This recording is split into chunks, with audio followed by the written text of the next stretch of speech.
Quand les nouvelles s'affolent, Métropole fait le point. Le point tous les matins, simultanément sur Radio et Télémétropole.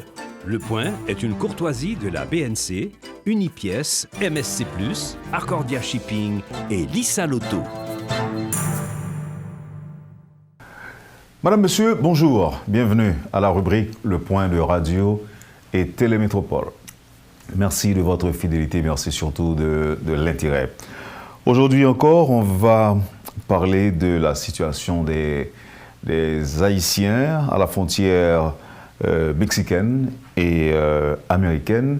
Et pour en parler, nous avons deux invités. Dans un premier temps, nous accueillerons le secrétaire de la commission épiscopale de la migration, le révérend père Aglaire Chérizier, qui va revenir sur la note de la commission, la note sortie pour la circonstance, note de la commission épiscopale de la migration. Et dans un second temps, Maître Flécourt Nelson sera reçu sur le plateau et avec lui, on parlera de ce titre, le phénomène migratoire, un nouveau défi pour le droit international, le cas des Boat People haïtiens. Maître Flécourt qui semble avoir prévu tout ce qui se passe aujourd'hui. Notre premier invité, le révérend père Chérizier. Bonjour mon père, c'est un plaisir de vous avoir avec nous ce matin. Bonjour Wendell, et bonjour aux auditeurs de la radio Métropole et aux téléspectateurs de la télévision. Donc je suis content d'être avec vous aussi ce matin, donc, pour parler un petit peu de la situation des Haïtiens qui se trouvent sur la frontière mexico-américaine. Mon père, l'Église catholique réagit, et là nous pouvons même dire que l'Église réagit avec fermeté et colère. On dénonce, on proteste, on condamne, on est préoccupé par la situation. Oui, assurément. Et vu la situation des migrants, et particulièrement les nôtres, nos amis, nos compatriotes, nos frères et sœurs qui sont sur la frontière mexico-américaine, donc vu les traitements qu'ils subissent du côté des militaires frontaliers américains, donc nous condamnons avec force alors ces actes brutaux exercés contre nos frères et sœurs. Donc nous voulons aussi montrer avec cette note que nous sommes tous créés à l'image et à la ressemblance de Dieu. Donc quand nous essayons de perdre cette dimension anthropothéologique, cette dimension de que nous sommes créés à l'image et à la ressemblance de Dieu, donc nous fragilisons. Nous sommes en train de plonger dans la fragilité de l'être, cet être fini que nous sommes. J'ai entendu des commentaires, pas sur la note évidemment, mais sur le fait, sur ce qui se passe. Selon certains observateurs, ce qui se passe là-bas nous rappelle curieusement l'époque de l'esclavage. Est-ce que c'est votre point de vue au niveau de l'Église? Bon, et ça est justement à l'air. Donc, la façon dont on traite nos compatriotes, nos frères et sœurs migrants, donc ça ressemble un petit peu à l'expérience de l'esclavage, non? Donc, on voit que c'est avec des chevaux que les militaires essaient d'empêcher les migrants d'entrer. Donc, aux États-Unis, donc il y a des fouets qu'on utilise, tout ça. Donc les moyens disent que ça a l'air avec l'esclavage. Vous avez dit dans la note aussi que les migrants n'ont pas une menace pour personne, mais une richesse. Dans quel sens, au niveau de l'Église, nous considérons qu'ils n'ont pas une menace, mais c'est une richesse qu'il y a? Là, j'extrais cette partie-là de la note de la commission. Donc ça fait longtemps, depuis que Pape là a invité tout pays qui gagne une structure pour accueillir migrants, arriver accueillir. Pour ça, parce que le Pape là découvrit que dans les migrants, en pile richesse. Ouais. Donc nous-mêmes, nous travaillons dans le domaine de migration, nous découvrons la caille migrants en pile richesse. Non seulement il gagne richesse culturelle, il gagne langue, il gagne des valeurs, par exemple, qui intrinsèques à lui-même, comme si c'est son migrant haïtien, comme haïtien. Et puis, les migrants, le plus souvent, c'est eux-mêmes qui contribuent dans le développement économique au paquet de pays. Par exemple, j'ai fait 3 ans, je travaillé au Brésil. Donc, écoutez, je accompagné les migrants haïtiens. Nous voyons que nous avons des témoignages et nous voyons que c'est migrants européens qui arrivent à développer le Brésil. Et le Brésil vient s'allier, je dis, à cause de grâce à apport en pile migrants européens et migrants d'autres races et d'autres nationalités. Disons, Pape là, pour le capable renforcer ça, il dit, au lieu que nous créions ou bien nous construisons miraille pour nous bloquer l'entrée, construire plutôt pont pour nous faciliter passer. Parce que c'est pas point où on le prend seulement, mais on va le bailler tout. Sur le plan culturel, sur le plan social et sur le plan économique. Sinon, nous n'avons pas besoin d'aller plus loin, on a pour Saint-Domingue. Donc, force, on est capable de dire, force économique, Saint-Domingue-là, il reposer sur effort et puis courage en pays haïtien. N'a pas que ces migrants haïtiens qui travaillent dans le jardin, c'est eux-mêmes tout qui n'ont par exemple, j'ai visité ces domaines, après dans le champ cacao, etc. C'est eux-mêmes qui travaillent et pour aider les Dominicains à manger. Donc, c'est-à-dire, migrants, ils gagnent force, ils gagnent énergie, ils gagnent connaissance, ils gagnent paquet de richesse. Et les livres dans le pays qui accueillent, ils partagent la richesse. Et il y a peu de monde qui réagit par rapport à ça. Ça nous dit, que Jean nous dit tout à l'heure, il rappelait tristement la période esclavage. Mais il y a un peu de monde qui a posé tête sur l'autre question, à savoir, pour qui ça c'est haïtien? Alors que l'autre nation pas en même quantité, mais il y a l'autre peuple tout qui fait traverser, pour qui ça, nous avons l'impression que c'est haïtien. Même lorsque il faut souligner que l'autorité dans le pays ça déjà pense envisager des sanctions. On ne va pas dire prendre, mais envisager des sanctions contre les auteurs de ces actes, je dirais même barbares. Pour qui ça c'est haïtien, d'après même mon père? Alors, on peut bien côté le bataille comme ça, parce que si nous mettons là en note là, après que nous toutes ces petits bondiers, nous toutes créés à image bondier, nous tous ces portraits bondier, tout le monde a gagner même droit. Et droit dignité, tout le monde a dû respecter. Tout le monde a dû joindre même protection, et même respect. Donc, mais le plus souvent, malheureusement, c'est qu'on s'allie, nous voyons que ces migrants haïtiens, ils parlent de exclus, ils parlent de migrants comme exclus, comme exploités, comme monde qui isolé, comme monde qui méprisé. Donc, peut-être c'est par rapport à nous traiter nous par rapport à Jean la caille nous parfois. Semble une série de traitements nous joignent, c'est parce que peut-être la caille nous pas travail pour nous pour faire respecter nous. La caille nous pas essayer justement valoriser et ça le gagner comme valeur, comme richesse. Par exemple, en pile côté aller, on connaît des haïtiens qui vont présenter comme haïtiens. Vous préférez dire aussi c'est telle nationalité, pourtant c'est pas ça. Il y a caché dans l'autre nationalité peut-être qui aurait pu bien. Donc il y a un pile facteur qui expliquait, alors beaucoup de pays nous qui expliquaient que les migrants sont mal well dehors. Donc c'est parce que nous pas mettre peut-être devoir nous au propre penser. Donc nous venons dire on peuple qui explique par rapport à l'histoire à gens nous même nous traiter tête nous traiter même petite nous. Donc c'est-à-dire que c'est un reflet de ce qui a passé la caille. Pratiquement, mais l'Église a un travail d'éducation pour le faire tout, d'accompagnement en quelque sorte.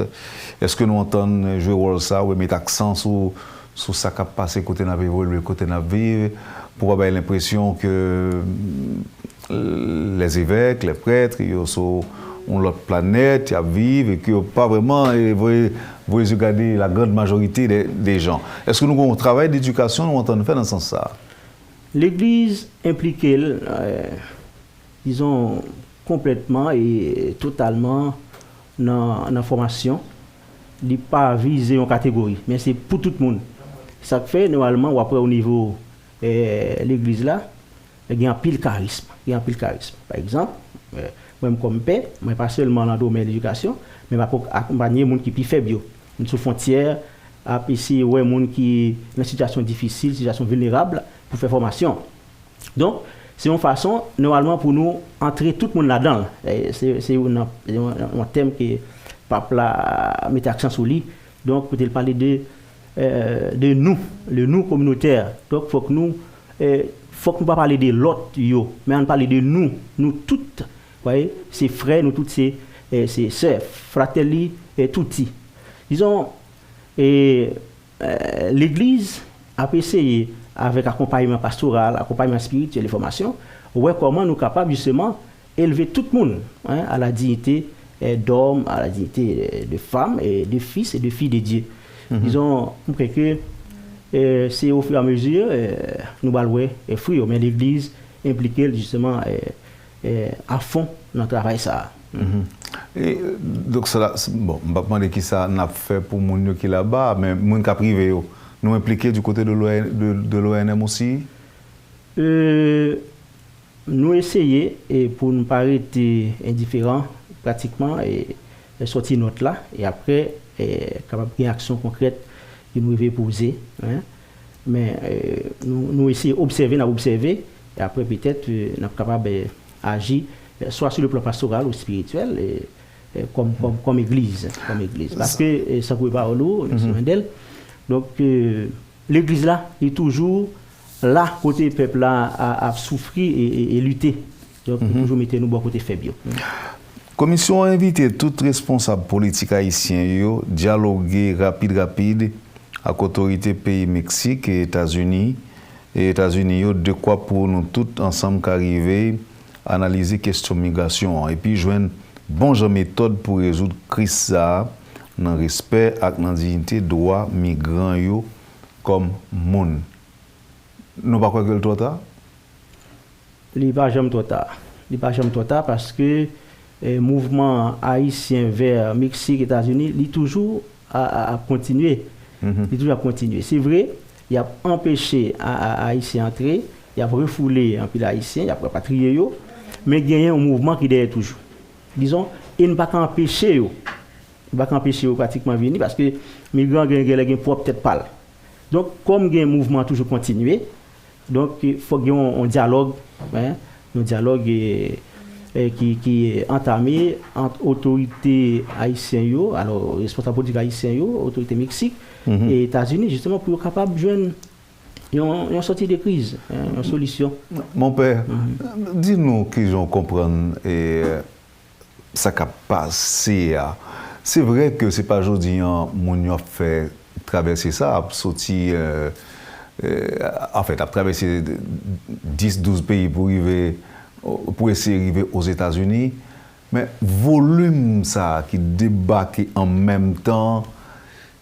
Alors, c'est un commentaire, il va demander pour faire ça, pour dire, est-ce qu'on pense qu'on va comme ça, on réflexion comme ça capable de fonder, un commentaire comme ça capable de fonder.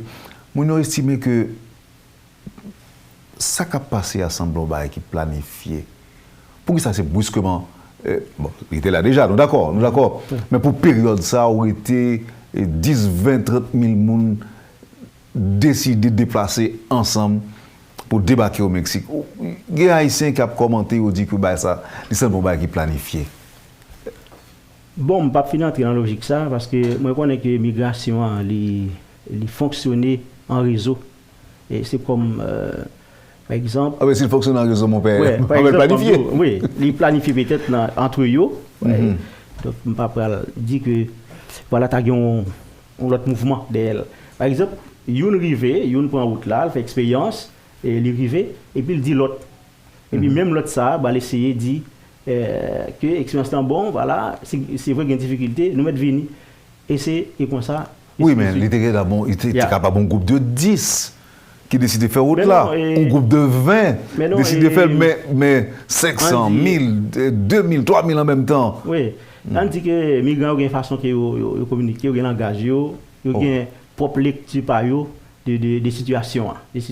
Et peut-être façon que nous-mêmes qui peut-être ont une stabilité en quelque sorte, nous pas même j'avais mais ils font lecture. Et puis ils tendent des nouvelles tout pour connaître dans quel moment ils doivent, disons, sortir, ils doivent déplacer et ils lisent. Par exemple, ils jouent tous sous par exemple, tel gouvernement. Est-ce que vous pensez que question TPS là, dont on a parlé, c'est là me arrivé. Si vous tendez, normalement, les États-Unis offrent opportunité ça, ou bien ça a alimenté autour, en quelque sorte. Ça a alimenté des yeux pour déplacer. Donc ça veut dire qu'il y a une incompréhension, une mauvaise information, ou bien une mésinterprétation de l'information qui est à l'origine de ça. Parce que les parler de TPS pour 26-27 juillet, il faut être déjà là-bas, c'est pas après?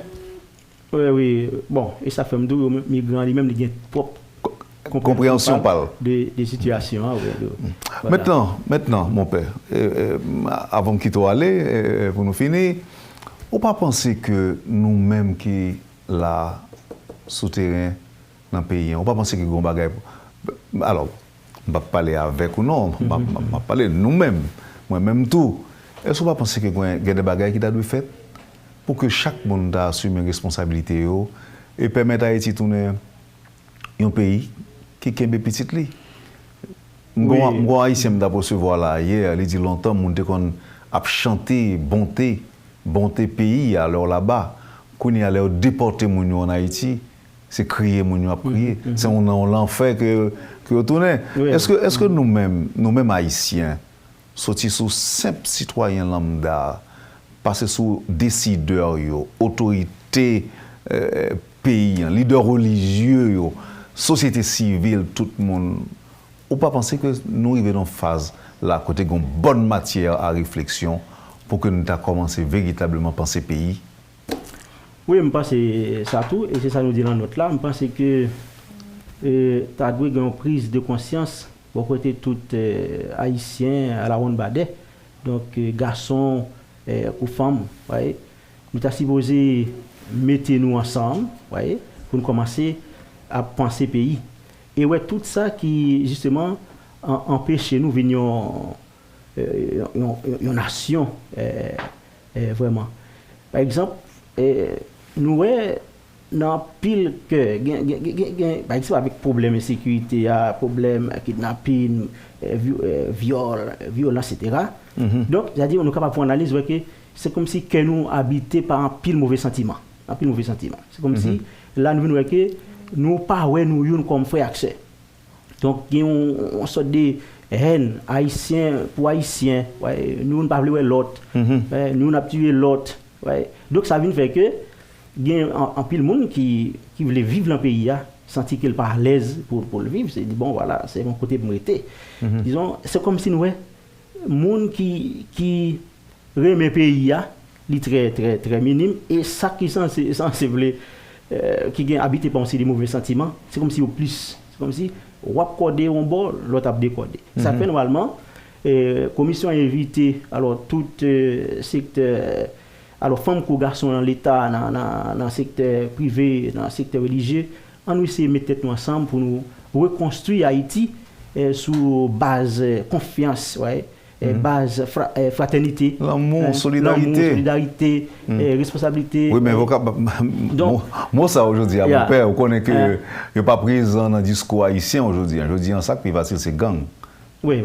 Mais ouais, c'est ça facile, mais nous sommes capables normalement avec force l'amour diminuer ça. Parce que l'amour c'est un gros âme et tout dépend des gens qui ont une rotation en tout, hein, tout dépend. Nous sommes capables de changer les âmes qui l'ont monde qui dans violence avec par exemple l'amour, zam miséricorde, zam pardon. Donc tout le temps beaucoup arriver dans phase ça yo, nous pas capable de parler de nouveau Haïti, de nouvelle Haïti. Pour qui parle encourager petit les retourner la caille. Voilà. Mon père, un auditeur qui partage une réponse avec nous par rapport à tes commentaires que nous avons fait tout à l'heure. Oui. Auditeur dit que il y a un rapport que le fait sur migration haïtienne au Mexique. Migrants ont dit que ils tapent tant le gouvernement Biden pour commencer l'immigration. Il dit qu'il pensait que c'était planifié par les migrants comme acteurs rationnels. Oui. Et c'est ça que je veux dire. Parce que c'est propre lecture que vous faites.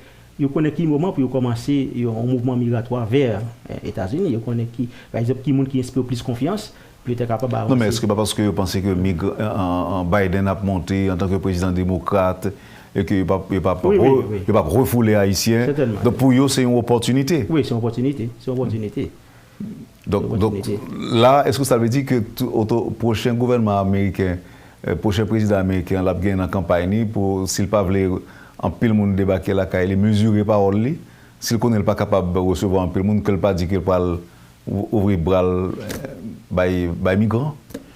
Bon, moi pas dit pour le mesurer parole lui, il est capable de toujours parler, mais il faut voir tout société qu'on y a là, il y a pas de la grande société, il y a trop inégalité et faut en fait comment capable d'aider et faire bien vivre tout. Nous retourner sur parole papa là, mais si c'est celui qui dit que tout pays qui est structure pour accueillir petit, faible, pauvre, t'as supposé normalement faire au lieu que nous avons construit miraille pour nous partager richesse nous. Donc construire plutôt pour capable passer parce que nous pas de monde sur ça qui va aller avec richesse, c'est vrai, on a défendre richesse son pays, richesse son nation, c'est vrai. Donc migrant, c'est pas prendre le bras seulement, c'est pas prendre le bras seulement, la balle porter tout jamais dire, il va le bail, tout capable normalement toujours quitter yo. Est-ce que nous sommes capables de dire aujourd'hui que ça a passé la balle et tout venu une source d'inspiration pour les prêtres, pasteurs, prédicateurs, pour message à leurs fidèles respectifs? Donc, a dit ça? Moi, je pense que l'État est ça la doyer. C'est ça la doyer. Donc, par exemple, mode de prêche nous, prédication nous, est supposé commencer à plus, pragmatique, pratique, dans le sens que c'est ça nous fait, par exemple, dans la commission, les Noirs sous frontières, nous essayons d'expliquer migrants, qui cette migration et cause migration et conséquences migration gain parfois. Donc c'est vrai, idéologie ali li beau, li belle, allons dire pardon, li belle. Voyager c'est son bon bagage. Même pas quoi, c'est même type de voyage j'en pensais à. Mais c'est en pile fois, il y a un risque là-dedans, il y a un risque. L'on pas bien planifié voyage. Il faut capable, par exemple, dans l'église, expliquer mon yo, comment on capable préparer voyage, apprendre mon yo patient, apprendre organiser yo, jusqu'à ce que normalement yo capable pas destin yo. Amen. C'est un plaisir pour nous de recevoir Père Aglaire Cherizier. C'est la première fois nous parler et dans le point et on espère que son premier et qu'il y a plusieurs autres fois encore. Merci infiniment pour la disponibilité. Oui, moi remercier Radio Wendel, moi remercier télévision en tout et permettez-moi pas de faire ça avant et saluer et féliciter tout organisme qui travaille avec les migrants. Yo même capable accompagner yo de façon bien l'autre dans aider yo justement protéger droit dignité yo, on a fait promotion droit dignité yo, respect dignité yo et dans aider yo justement joindre protection que vous méritez comme monde et comme petit bon Dieu et permettre moi tout saluer migrants yo et dire courage dans situation difficile ça. Donc que l'église là a toujours campé avec eux. L'église là, dans la prière et dans la mission prophétique, a toujours justement bon côté. Merci, révérend Père Aglaire Chérizier. Je rappelle que vous êtes secrétaire de la commission épiscopale de la migration. C'est le temps de la pause. Après, on accueillera Maître Flecour Nelson qui nous parlera du phénomène migratoire qui représente aujourd'hui un défi, un nouveau défi pour le droit international. Ce sera tout de suite après la pause. Merci de l'intérêt. Le Point est une courtoisie de la BNC, Unipièce, MSC+, Accordia Shipping et Lissa Lotto. Bienvenue, Madame, Monsieur, à la deuxième partie de la rubrique Le Point de ce matin. Et c'est Maître Flecour Nelson qu'on accueille actuellement. Maître, bonjour, bienvenue. Bonjour Wendell, bonjour les metteurs en ondes et bonjour les techniciens de Radio Métropole. Et permettez-moi de saluer effectivement ma famille, mes amis, mes confrères du monde de la Bazos qui nous écoutent. Et c'est un plaisir d'être avec vous ce matin. Maître Flecour Nelson, vous avez, c'était votre thèse, le phénomène migratoire, un nouveau défi pour le droit international. Oui, cas des bonnes people ici. Oui. Effectivement, mes travaux de recherche pour la faculté du droit, d'ailleurs, pour être licencié en droit, et vous devez écrire peut-être votre mémoire, et vous devez passer ça, et après quoi, l'expérience vous donne droit de devenir un avocat. D'ailleurs, que nous avons prévu effectivement ce phénomène-là, c'est pas maintenant, ça fait depuis longtemps, depuis 1979-80, Haïti a connu cette même histoire avec les gens qui abandonnent leur pays pour aller chercher une vie meilleure ailleurs. Oui, mais avant, c'était le cas des boat people. Mais maintenant, et aujourd'hui, c'est plus que grave. Mais ce n'est pas un sujet qu'on peut traiter avec émotion également. Parce qu'il faut penser au droit international, il faut penser également aux conventions et aux protocoles signés. D'ailleurs, quand on parle des réfugiés, il y a toute une structure mise en place pour traiter ces sujets. D'ailleurs, avant même de penser ou bien de toucher ce point, il faut dire que quand on parle de l'État, il faut avoir un territoire, une population, peut-être un gouvernement. On ne peut pas parler l'État Haïti, c'est parce qu'il y a un territoire qui s'appelle Haïti, c'est parce qu'il y a une population, le nombre de gens vivant au pays. Il y a un gouvernement, effectivement, qui dirige. C'est ce qui a fait l'élément constitutif de l'État. Mais en plus loin, on trouve que le territoire, population, pouvoir politique, il faut des gens pour diriger. Il faut un dirigeant. Et c'est ce dirigeant-là qui, dans les territoires, on va dire, bon, nous sommes un État défini par le fait que nous avons des gens avec nous qui vivent en Haïti et nous allons les diriger et aux normes et au regard de la loi, y compris les lois internationales et les conventions signées entre Haïti et d'autres pays. Mais il faut une population. Mais quand on parle de population, il y a des concepts également. Il y a au niveau de il y a conscience quantitative et la conscience qualitative. Quantitative, c'est combien de gens avec qui vous vivez. Est-ce que statistiquement, vous êtes capable de dire, vous avez par exemple 11 millions d'habitants, il y a peut-être 2000 étrangers, il y a tout cela. Donc, il y a une capacité de dire que les gens avec qui vous vivez, combien ils sont. Mais il y a évidemment la conscience quantitative. Il faut tenir compte de tous les êtres qui vivent au pays pour parler de la population. Et c'est la raison pour laquelle on parle de conscience qualitative, exactement, et les nationaux, les étrangers, les apatrides, les réfugiés, parce que non seulement vous avez des apatrides nationaux, des étrangers, mais il y a également des réfugiés, des gens qui, dans le souci de trouver une vie meilleure, abandonnent leur pays pour aller chercher de la vie ailleurs. Il y a également, troisième, c'est les pouvoirs politiques, qui si l'État était considéré comme l'existence d'un pouvoir politique. Politique publique, qu'est-ce que l'État a eu dans son programme pour diriger le pays? Est-ce qu'il y a une politique publique de gouvernance au niveau de l'éducation, au niveau de la santé, au niveau de la justice, au niveau de l'environnement? Tout ça rentre dans un programme où l'État va mettre en œuvre. Et en fonction de cela, les gens qui vont exécuter, ou du moins que l'État va mettre à côté de l'exécutif pour les mettre en application, devront avoir une qualification pouvant mettre tout ça en application. Et si vous avez tout cela, il faut parler d'un autre point qui s'appelle souveraineté de l'État. L'État est souverain.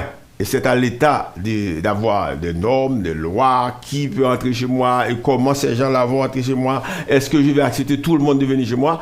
Là, c'est la souveraineté. L'État est souverain. L'État peut vous empêcher de venir chez lui si vous sont déviants, ou sont problématiques, qui donnent souvent des problèmes chez vous. Vous êtes lié à des actes répréhensifs tels que vous êtes un homme très corrompu, ou du moins vous êtes un marginaux. Un criminel. Un criminel. L'État peut vous empêcher de rentrer chez lui. À cette phase, là, on trouve par exemple, comme l'exprime cette maxime souvent répétée, la souveraineté de l'État représente en fait la suprématie du pouvoir. sous ma potestat. C'est souveraineté de l'État. L'État est sensible de sa souveraineté. On ne peut pas venir chez lui pour faire ce qu'on veut. Par exemple, si... Sauf en Haïti. Sauf en Haïti. Si vous allez à l'étranger, le président de la République, s'il ose dire un petit mot au niveau de l'élection des États-Unis, pendant qu'on organise des élections, on va l'expulser rapidement. Bien qu'en Haïti, ce sont des petits magistrats qui sont en pays étranger, les petits gens viennent là, viennent dire, mais ça pour faire, et puis l'État coupé, il met à genoux. Mais je remets nos tableaux là. Je ne vais pas dire que c'est justifié ou justifier la décision américaine, mais on va essayer d'expliquer nous. Donc, en tant qu'État souverain, l'État doit dire qu'il n'est pas d'accord, en peu de monde débarquer la caillou. Oui, il est capable.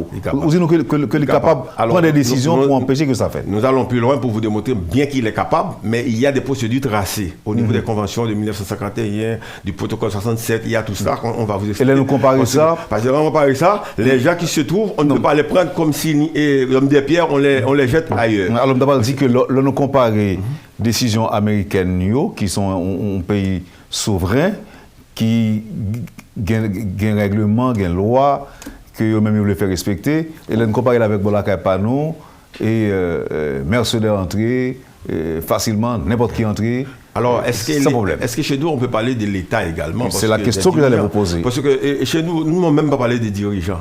Parce que ceux-là, ce sont des gens qui nous ont imposé depuis peut-être des années. On nous a imposé des individus. Écoutez bien, comment quelqu'un peut supporter candidat sans avoir un programme? Il faut avoir un programme de gouvernement, vous allez vendre votre programme, et si effectivement la population accepte que vous avez un programme qui pourrait être utile, la population peut vous rejoindre. Mais les gens, ce sont des slogans. Et ceci n'est pas maintenant avec le gouvernement des Mananes. C'est depuis Magloire, quand on fait Papa Doc, Baby Doc, et on fait Petiti, Tyrénée, Tête Calée, et puis New Banane. C'est comme ça on fait. On nous a imposé des individus pour faire quoi? C'est pour le fait que si effectivement on accepte des dirigeants bien formés pour nous diriger, on n'allait pas accepter n'importe quoi. Comme Maninga a dit une fois que vous avez déjà un problème, le fait d'avoir été au baccalauréat, vous avez réussi. Vous êtes un élément dangereux. Et si par hasard, vous êtes à l'université, vous êtes extrêmement dangereux. Et si vous allez ailleurs pour avoir votre doctorat, vous êtes quelqu'un à mettre à l'écart. Pourquoi vous pouvez commettre des actes compréhensifs? C'est comme ça, on veut nous garder également. Donc à la lumière de toutes sortes, disons là, comme éclairage, nous, on doit, pour nous poser peut-être nos quelques questions, donc par exemple, est-ce que nous avons l'État? Ou bien à partir de quel moment nous sommes capables de commencer à parler de l'État haïtien?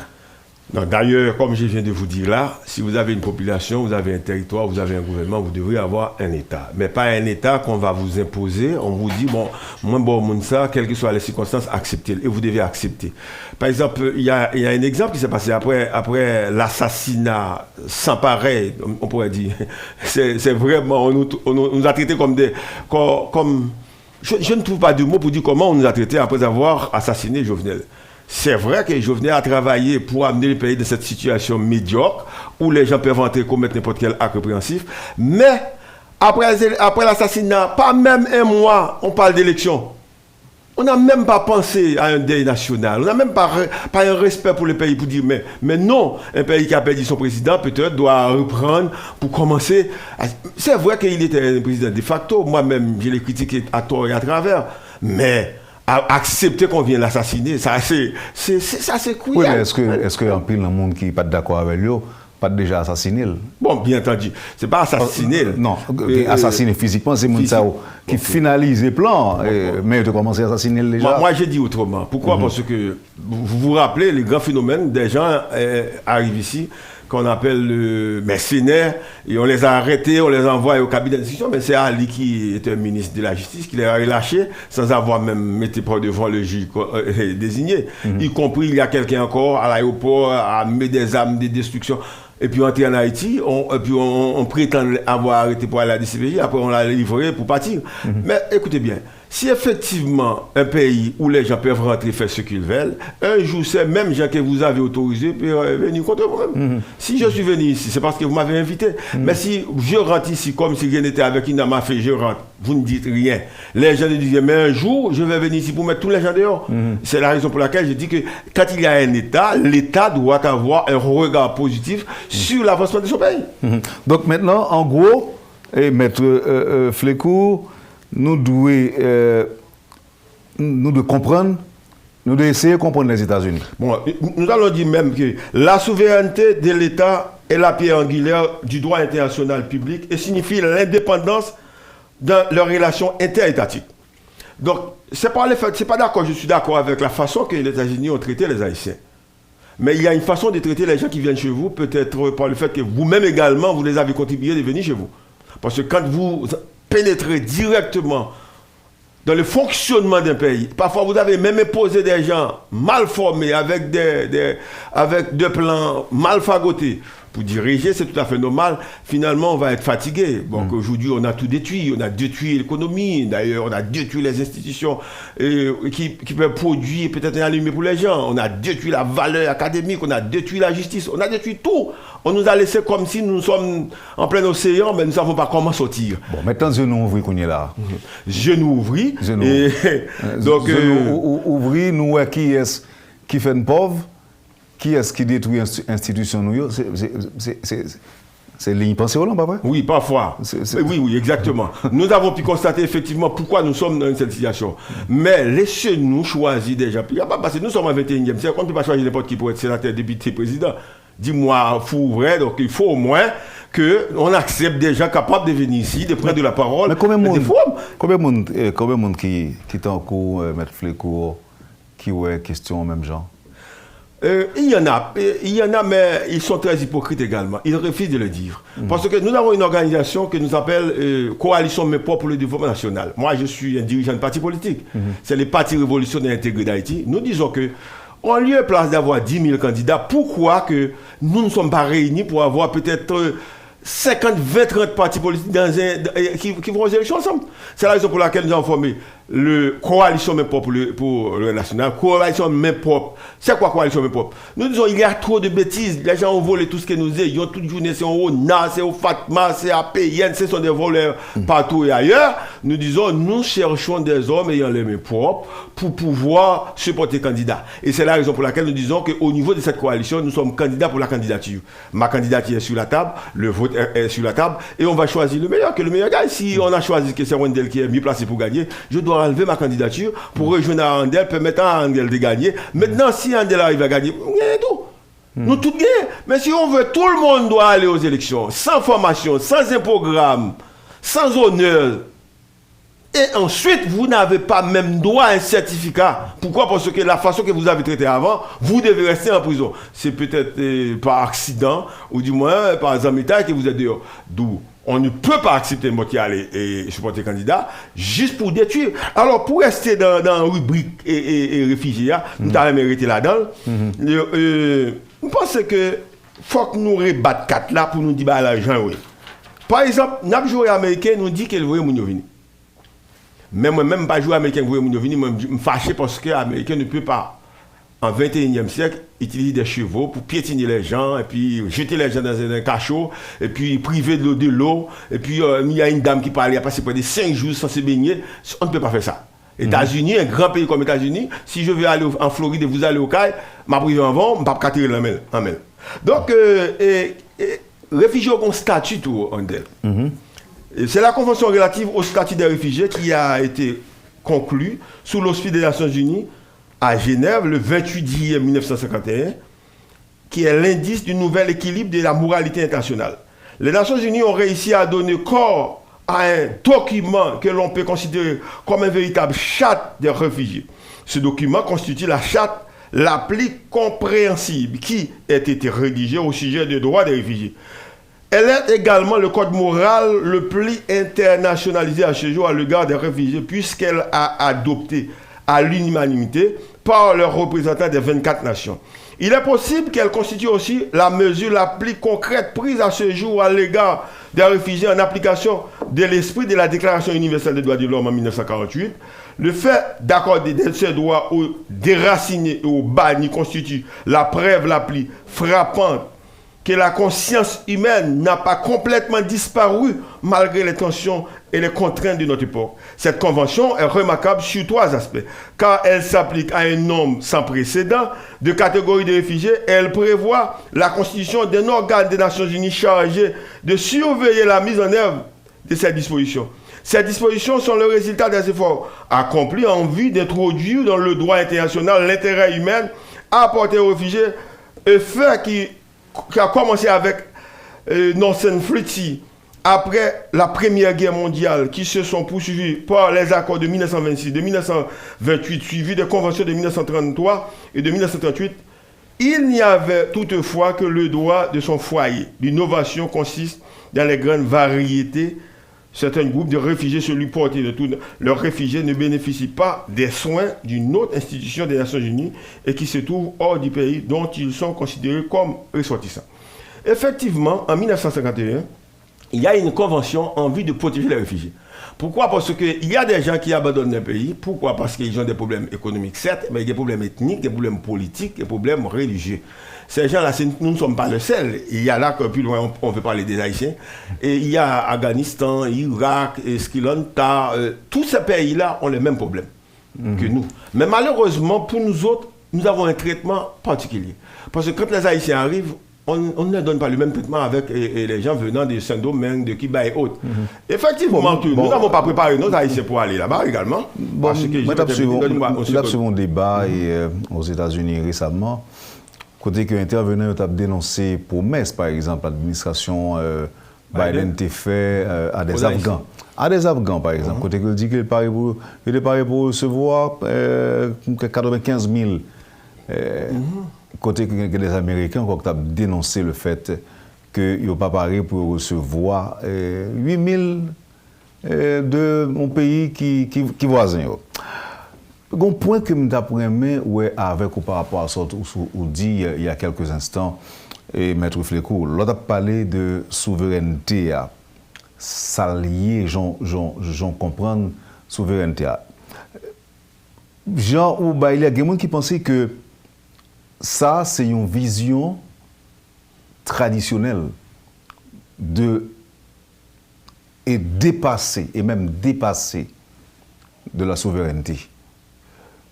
Avec le droit international actuel, il y a des gens qui croient que la souveraineté est limitée, parce que même le simple individu, c'est aussi un sujet de droit international. Dis-moi ce que vous pensez de ça. Écoute, bon, effectivement, chaque pays a propre façon de gérer la caillou. Parce que la souveraineté d'un pays, ce n'est pas quelque chose au hasard. C'est celle en Haïti, la souveraineté, c'est comme un libre-champ. Par exemple, vous allez voir un petit maire ou un magistrat comme il l'a sorti dans n'importe petit pays, côté d'aller, plonger dans le palais national. Et après, au même président, pour la loi, le président, il faut le inscrire, il faut le payer pour faire le lobby pour l'ouest. Avec la CAI, nous n'avons pas accepté des gens capables de prendre en main le destin du pays. Par conséquent, la souveraineté a une vague. C'est comme en droit, par exemple, quand vous avez signifié un acte, il ne parle pas des vagues. Il fallait dire à qui vous avez signifié pour répondre. Aujourd'hui, il y a des gens qui ont monde là fonctionner. Et j'ai aucun ben on a eu tout à tout. Il faut des repenser effectivement au niveau de cette histoire de souveraineté. Pourquoi? Parce qu'on ne peut pas garder un peuple dans une misère sans pareil chronique, et puis ensuite vous restez quelque part ailleurs, dans Robeno, et vous voyez des individus, même pas qu'on est, viennent dire mais ça pour fait, mais ça pour fait. Comme vous avez vu qu'on a révoqué M. Foot, et je me toujours dit au foot révoqué M. Foot. Pourquoi? Parce qu'il dit qu'il échoué. Mais pas ça, moi, non, pas ça, mais non. Bon, par contre, c'est une compréhension diplomatique ou gain de questions, mais les révoquer, les démissionner. Bon, bien entendu. Elle dit pour que ça démissionner en tout. Il est échoué. Écoutez, là-bas, c'est comme ça on fait. C'est pas Michel Lacaille, nous ne pouvons pas démissionner même s'il ne va pas faire. Et regardez pour la sécurité nationale pour eux. Donc moi, si j'étais le directeur général de la police, je donne ma démission. Je ne vais pas là, donc pour que ça me campe une grosse machine, je ne connais pas M. Oui, mais est-ce que parce qu'on ne parle pas là? Non, il ne parle pas ça, non. Écoutez bien. Il y a moralité de l'individu. Il y a l'homme, il y a formation. On ne joue pas avec la formation. Ce n'est pas quelque chose qu'on trouve au hasard. Quand vous allez passer des années à l'école, vous voyagez, vous allez une formation bien équilibrée, vous ne pouvez pas occuper une fonction ou pas prendre là dans le tout, regarder mon et puis c'est parce qu'il n'y a pas de place. Moi-même, je le dis. Il y a des postes de ministère, si je là dans le tout, je n'ai pas démission. Parce que si le ministre, et comme moi-même, je ne suis pas médecin, je ne suis pas ministre de santé, si le ministre de santé a moitié comme longtemps, parce que je me dis que je suis inutile, je ne peux pas. Si je suis ministre commerce, ça me donne la rue qui vend pied poule, mon acheter un petit pied poule pour faire manger. Nous sommes au 21e siècle, les gens vont au marché, il y a pas acheté 6 pieds poule, mal le marché a même regardé pour $21, $25. Je donne ma démission. Oui, mais il faut capable proposer une alternative. Donc, non, je donne une lettre pour dire moi-même je me retire. D'ailleurs, la première chose à un homme, c'est la capacité de rentrer quelque part et de sortir. Si on vous donne un poste ou pas qu'à faire rien, c'est pour aller. C'est pour dire je ne suis pas capable. Je suis le directeur de la police. C'est moi le premier citoyen qui donne de la sécurité au niveau du pays. Je ne peux pas de sécurité. Je prends bien bleu. Même si je sorti là, je ne suis pas capable de la caille, je suis capable de prendre des millions de dollars que je ne peux pas besoin pour me tout tuer. Donc finalement, je ne peux pas donc moi-même, façon de parler vraiment, il faut qu'il y ait repensé la souveraineté. Et il faut que l'État vienne. Par exemple, puissance ça, nous parlons l'Espagne, nous parlons la France et les États-Unis. Ces trois puissances ça étaient supposées venir joindre nous. Chaque monde ça aussi vraiment, il a parlé d'Haïti, vous dites bon par exemple, il a injecté quelques milliards de dollars pour retirer nous dans la bonne et mettre nous là dans le tout. Christophe Colomb vient ici, il découvre Haïti, c'est comme si nous étions un bon chaud, il découvre nous, jusqu'à présent pas qu'à nous pour ça. La France qui nous non éto, il fait nous payer l'argent malgré nous goumer avec l'examen pour la liberté nous, il fait nous payer pour le d'accord. Les États-Unis occupent depuis 1915, jusqu'à présent, il a gardé nous. Donc, il est devenu, nous, comme ça, le fait dans la Banque centrale, que nous n'avons pas besoin de reprendre. Donc, je dis, il a gardé nous. Et tandis que les États-Unis ont profité des pays des milliards de dollars pour développer. D'ailleurs, dernièrement, j'ai entendu un pays, peut-être une institution, qui a fait $1 million à Haïti. Ils ont demandé Saint-Domingue pour le gérer. Moi, j'ai demandé tout avocat, si nous devons nous mettre ensemble, pour nous mettre $10, $20, on remettre $1 million. C'est le manque de dégâts à un pays, c'est pour montrer comment les humilier nous. Donc, nous devons arrêter un point, ça, il est appareil sur nous. Pour nous dire tout, réfugiés ont un droit et un devoir tout. C'est ça pour vous comprendre tout. Les réfugiés ont un droit et un devoir. On a droit. Donc, qui doit un réfugié? Droit réfugié. C'est pas réfugié, mettez dans ça, c'est Charte des Nations Unies de 1945 et la Déclaration universelle des droits de l'homme en décembre 1948 qui a approuvé par l'Assemblée générale ont affirmé ce principe que les êtres humains sont distincts droits jouir des droits de l'homme et les libertés fondamentales. L'Organisation des Nations Unies a manifesté à plusieurs reprises la profonde solitude pour leurs réfugiés et elle s'est préoccupée d'assurer à ceux-ci l'exercice le plus large possible des droits de l'homme et des libertés fondamentales. Les pays signataires de la Convention de 1951 et du protocole de 1967 accordent des droits à tous les réfugiés et ont eux-mêmes des devoirs envers les tiers. Dans les années 60, les pays de l'Europe occidentale ont recruté des travailleurs en dehors de leurs croyances religieuses pour l'exploitation de main-d'œuvre. Ce n'est que plus tard, dans les années 70, qu'ils ont compris que le sang de l'aphorisme de l'écrivain suisse Max Frisch, nous avons demandé des travailleurs et ce sont des êtres humains qui sont arrivés. C'est comme si nous demandons mon travail, c'est mon nous. C'est comme si nous avons des droits également. Quand nous sommes arrivés sur un territoire, nous avons des droits civils et politiques, nous faut les respecter. Droit à la liberté d'association, il faut le respecter. Droit à la liberté de circulation, doit respecter. Droit à la liberté d'exercer des professions salariales, doit respecter. Droit de la liberté d'exercer des professions non salariales, nous doit respecter. Le droit à la législation du travail et de sécurité sociale, il faut le respecter. Et ensuite, le droit économique et social, le droit à un logement, le droit à une assistance publique. Tout ça, nous avons droit à ça. Cependant, quand nous sommes arrivés au pays, c'est tout à fait légitime que nous devons arriver dans le pays. Moi, il faut que moi, il faut que moi, avocat, ou pas qu'à imposer me prendre, même si nous sommes réfugiés. Maintenant, c'est au juge de statuer sur mon cas. Si le juge trouve que ma présence est nuisible, le juge peut prendre une décision, lui demander pour déporter. Et à cette femme, même quand on dit, bon, moi-même, je vais rentrer dans mon pays. Mais ou pas qu'à arrêter pour juge pour prendre pour aller sans pas même droit pour moi un juge pour me prendre un avocat on droit ça moi gagner il faut accepter que me gagne tout et puisque me gagne c'est pas en simple raison que nous gagnons le Haut Commissariat des Nations Unies pour les réfugiés c'est pas nous créer ces Nations Unies. C'est le Haut Commissariat des Nations Unies pour les réfugiés définit les personnes susceptibles d'être considérées comme réfugiés selon la Convention de 1951 et le protocole de 1927 et oblige les États partis à leur accorder un statut approprié sur les territoires respectifs. Ce n'est pas nous qui créons ici, sont là. En tout cas, il y a un pile là-dedans qui a l'impression qu'il n'a pas existé pour les Haïtiens, mais qui existait pour l'autre peuple. Bon, c'est là le problème. Parce que. Oui, mais pas nous dire c'est là le problème. Tout le monde a posé cette question. Est-ce que c'est pas nous-mêmes qui baillent au doigt ça? Baillent au doigt ça, nous tellement fait l'obéi dans le pays pas longtemps. Et comme dit l'autre. Et non, Mandela te dit ça. Mandela, même plus loin, il dit le chemin de la liberté n'est jamais facile. Le chemin de la liberté n'est jamais facile. Il faut toujours chercher à être libre. D'ailleurs, on ne peut pas rester dans un boubier, dans un cachot. Même si je suis en prison, je dois prendre un avocat pour me dire pourquoi je suis en prison. Et si vous m'empêchez de sortir, je dois vous demander mais pourquoi. C'est ça, le chemin de la liberté, c'est un devoir. D'ailleurs, même, c'est pas qu'on y est là que n'a parlé de réfugiés, comme si peut-être nous, pas de qu'on gagne avant. Donc, oui, bon, non. C'est qu'on gagne. C'est ça que fait le pays. Vous vous rappelez le 22 septembre 1980, ça qui est passé. C'est une épreuve à meurtre, traverse l'île d'Haïti, 113 Haïtiens, partaient de l'île de la Gonave, à bord du Vivant Dieu, envoyés de 33 pieds en route vers la Floride. Pour certains, il n'était que des jeunes hommes du début des vingtaines, et on remarquait aussi des femmes, dont quelques-unes étaient enceintes, privées d'eau potable et des vivres alimentaires. Certains d'entre eux, pour mourir de faim, ils furent trompés par le mauvais temps, et dans l'après-midi du 3 octobre, ils se réfugiaient sur l'île, sur un îlot. Pendant toute la nuit, les temps fit rage, et au matin, ils remarquèrent qu'il y a une embarcation pour venir en aide. Donc ça vient vite. Mais Fleco. Et en nous camper, à un moment donné, c'était le cas des boat people haïtiens. OK? Donc, on a parlé du phénomène migratoire là qu'on présentait. Fly people. Oui, mais je dis là, comment on peut considérer la situation, puisque là, on parle de boat people. Fly people. On parle de flight people non plus, parce que le monde, c'est un peu là-dedans, c'est marché. 3 mois. J'ai entendu la dame qui parle de près de 3 à 4 mois pour des Colombie, de Brésil ou bien de Colombie pour se rendre aux États-Unis. Et humainement parlant, on devrait considérer les cas d'une autre façon. D'ailleurs, le gouvernement devrait envoyer quelqu'un pour aller les rencontrer d'ailleurs. Là, vous parlez de quel gouvernement actuellement. Et parmi dit, monsieur son président de fait ou bien de facto, mais il est là. Quand il est là, il faut faire quelque chose. Il faut envoyer quelqu'un qui parle l'anglais un peu, qui comprend et les phénomènes, qui étudie tout, pas faire plaisir. On peut dire, l'autre bois, le dominant bel hôtel. Il faut avoir un monde à monsieur.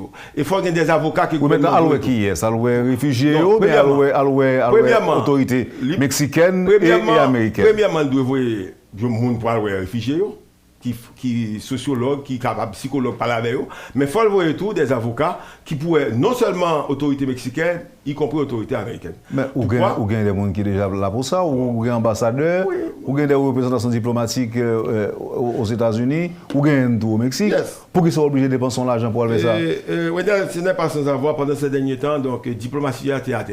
Parce qu'on a pas mal de petits amis. Mais il a déjà. C'est pour ça qu'ils sont obligés de doubler son compte. Pas doubler.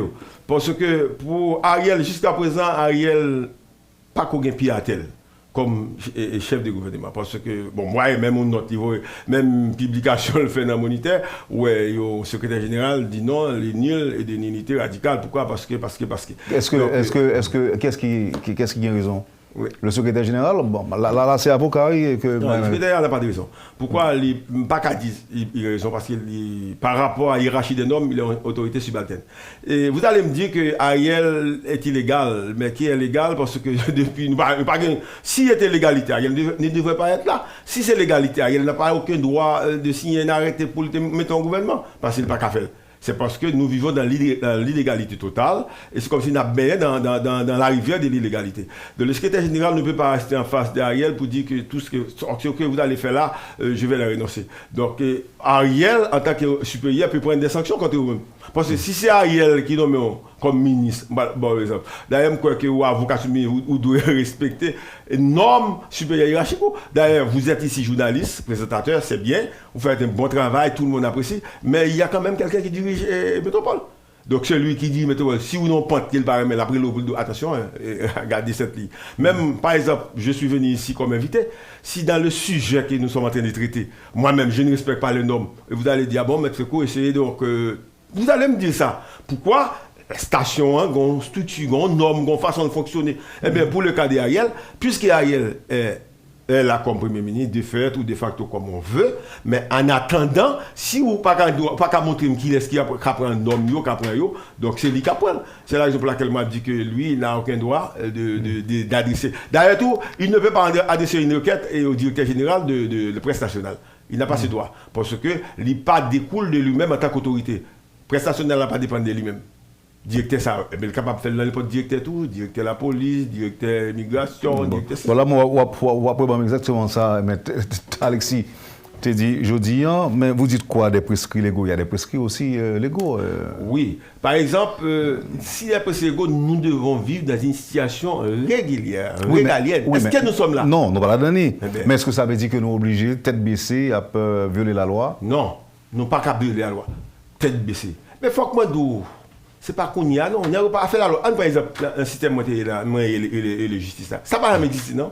Il y a depuis des années, le ministre sortant, y compris le commissaire, c'est comme si c'était des gens payés pour mettre fin à cette histoire de la justice. Nous avons un travail, on nous a refusé de travailler, arrivé là-bas, donc il n'y a pas de juge, et c'est Zègle d'eau qui a tiré, c'est Chimère, c'est Gang qui a tiré, donc c'est Fatra à travers les rues, inondis, etc. Et d'ailleurs, quand il y a des gens qui ont été arrêtés dans des conditions irrégulières, et la loi fait du doyen, donc du tribunal civil, des garants de la liberté individuelle des citoyens. Mais quand on est arrivé pour un habeas corpus, qu'est-ce qu'on a fait? Le ministre a passé des instructions au commissaire du gouvernement pour dire au commissaire de ne pas venir au travail, et puis il n'y a pas de commissaire. Même quand le doyen veut inviter un juge pour remplacer, parce que la situation, il a tiré, fait des autres, il n'a pas qu'à venir. Donc on ne peut pas parler d'état de droit. On ne peut pas parler en Haïti, état de fait. D'ailleurs, il faut faire attention pour ne pas avoir une élection bouillie demain, pour garder le statu quo ante, où chaque fois, on continue dans le même vague des ordres organisés, et puis chaque monde fait ça au volet, nèg la fin pied là, nèg la rentre en job lundi, mardi, millionnaire, personne ne peut pas lui poser des questions. Où est-ce que vous avez trouvé cet argent? Mais Féco, on est dans la question qu'on finit.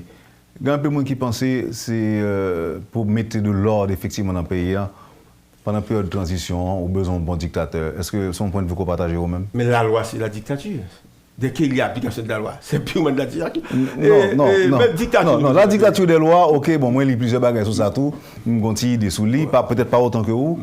D'après moi, moi-même, mes dictatures, oui, pour mettre de l'ordre au pays, il faut avoir quelqu'un.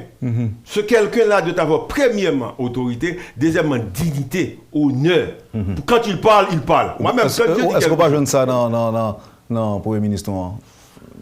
Bon, ça, peut-être comme moi, la vie, là, on va regarder moi. Jusqu'à présent, moi-même, je n'ai pas... Non, mais je n'ai pas dit ça, non, je n'ai pas dit qu'il est dictateur. J'ai dit, et si vous permettez que je reformule la question, je vous dirais que il y a un peu de monde qui pensait que pour payer un tas changé, pour mettre de l'ordre, effectivement, au pays, au besoin de dictateur éclairé. On d'espoir éclairé. Christophe. Oui, je pense ça. Je pense au besoin d'un qui pour faire monter l'école. Ok, maintenant. Pour apprendre le métier. Besoin de tout le monde dans la rue, on fait sauver. Par exemple, toute fata qui a plaqué dans la rue, ce n'est pas Jovenel qui l'a lagué. C'est le monde qui l'a lagué. Pour qu'on monde qui pour ça lagué fata dans la rue. Nous avons besoin des spots, mais des spots éclairés. Est-ce qu'on retrouve dans le Dr Ariel des spots éclairés? Non, jusqu'à présent, pas que je n'ai. Il a beaucoup d'efforts pour le faire pour jeune. Et ça dépend, j'aime moi après aller là, à côté tout le monde a demandé au Na, au Fatma, au ceci, au cela, je ne pas sentir qu'il va venir tout.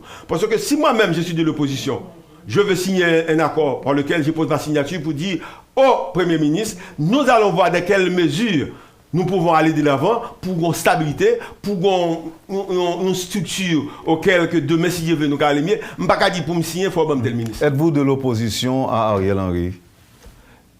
Non, je ne suis pas opposition à Ariel Henry. Est-ce que moi-même je suis d'accord avec Jean-Baye Wafek? Vous êtes leader d'un parti politique, vous êtes dirigeant de parti. Yes. Oui, je suis opposant éclairé. Opposant éclairé, pour moi, ça veut dire que soit fait ça qui est bon, vous allez avoir des félicitations. Et soit fait ça qui est mal, moi-même, je vais vous critiquer. Mais jusqu'à présent, je ne peux pas critiquer. Donc, pas dans l'opposition? Pas dans l'opposition radicale, ou bien, je ne sais pas quand j'en dit là, ou bien, tant peu, j'en dis molle, je ne sais pas. C'est pas là. Moi, je suis opposant éclairé. Si vous faites des choses correctes, je vais vous féliciter. Mais si vous faites des choses inadmissibles, par exemple, quand je venais là pour le pouvoir, dans ces premiers temps, je lui ai félicité. Il m'écrit, il me dit félicitations, d'ailleurs. Mais là, moi, la première, il y a la dérive, je m'oppose à lui-même. Merci. M. Fréco, c'est un plaisir pour me te au matin. Et j'espère que nous allons parler encore l'autre. Merci infiniment pour la disponibilité. C'est à moi de vous remercier. Et ensuite, je vais remercier Radio Métropole. Ce n'est pas pour la première fois. Vous m'avez toujours invité. Malheureusement, les temps nous fait la guerre. Parce que nous aurons beaucoup à développer dans ce courant-là pour montrer. Ce n'est que partie remise. Mais comme je suis de la maison à n'importe quel moment, je peux encore retourner pour les portes de Métropole. Alors, merci encore une fois de plus. Et félicitations à Radio Métropole. C'est une très belle émission. Je ne vais jamais rater le même jour moi-même. Les portes de Métropole vous sont ouvertes. Merci. À l'étranger ou en Haïti. Merci encore une fois. Remercier. Et salut tout le monde. Merci un peu. Vous avez suivi, madame, monsieur, la rubrique Le Point de Radio et Télémétropole. Maître Fleco Nelson, dans un second temps, était notre invité. On rappelle qu'on a eu, à la première partie de cette émission, le révérend père Aglaire Cherizier, qui est secrétaire de la commission épiscopale de la migration. Merci de nous avoir accueillis chez vous. Passez une excellente journée avec Métropole et à demain. Quand les nouvelles s'affolent, Métropole fait le point. Le point tous les matins, simultanément sur Radio et Télémétropole. Le Point est une courtoisie de la BNC, Unipièce, MSC+, Arcordia Shipping et Lissa Lotto.